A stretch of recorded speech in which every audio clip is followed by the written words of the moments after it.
पुराने जमाने में रानियों के चुनाव के लिए बेहद सख्त नियम हुआ करते थे। राजा ने सबसे सुंदर युवती चुनने के लिए एक खास शरीर परीक्षण ढांचा बनवाया। इसमें न केवल बिना अटके निकलना था, बल्कि ऊपर लगे घंटी को भी नहीं छूना था।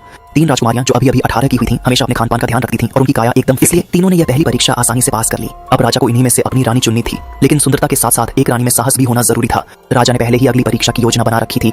उसने नौकरों से 3 प्याले लाल शराब मंगवाई और ऐलान किया कि इनमें से एक में जहर मिला है। इस परीक्षा में हिम्मत और नसीब की परीक्षा थी, सिर्फ सच्चे बहादुर को ही रानी बनने का हक था। फिर राजा ने 3 कैदियों को बुलवाया और उन्हें अलग अलग प्याले से शराब पिलाई। कुछ ही पलों में एक कैदी जमीन पर गिर पड़ा, जहर से उसकी मौत हो गई। ये देख राजकुमारियों के चेहरे का रंग उड़ गया, लेकिन राजा अपने खास मेहमानों को कभी नुकसान नहीं पहुंचाता था। फिर नौकरों ने तीनों राजकुमारियों की आंखों पर पट्टी बांध दी और नए प्याले भरकर उनके सामने रख दिए। सिया, जो मरने से डरती थी, तुरंत प्रतियोगिता से हट गई, लेकिन माया बिना डरे मुकाबले में बनी रही। ये देख दिव्या घबरा गई।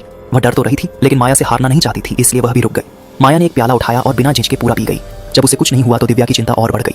वह 2 बचे प्यालों को देख रही थी, लेकिन समझ नहीं पा रही थी कि कौन सा चुने। कांपते हाथों से उसने एक प्याला उठाया, लेकिन डर के मारे वापस रख दिया। तभी माया ने दूसरा प्याला भी उठा लिया और उसे भी कटक गई। सभी लोग हैरान थे और उसकी हिम्मत पर दंग रह गए। फिर उसने आखिरी बचा प्याला भी उठाया और उसे भी एक सांस में पी लिया। दरअसल माया पहले ही समझ चुकी थी कि शराब में कोई जहर नहीं है। जो कैदी जमीन पर गिरा था वो बस नाटक कर रहा था, क्योंकि उसे पहले से पता था कि राजा न्यायप्रिय व्यक्ति है और किसी बेगुनाह की जान। इस तरह माया ने अपनी सूझबूझ से यह परीक्षा पास कर ली और नई महारानी